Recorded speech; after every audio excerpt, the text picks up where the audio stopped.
Эриң болуп туруп башка эркекке кызыкпа.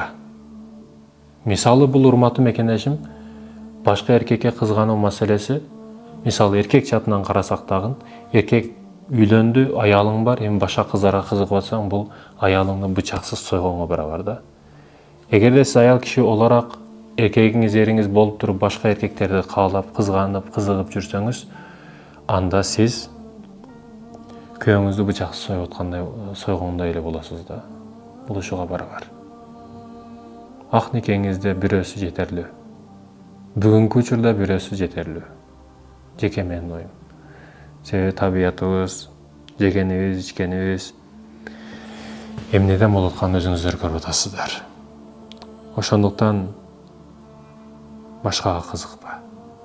Башка ат эле айтып турат, башка. Башка бул дегени бале дегени, башка дегени бул дегени, оору дегени, башка дегени бул дегени, тамам түгөндүң сени түгөтөт дегени.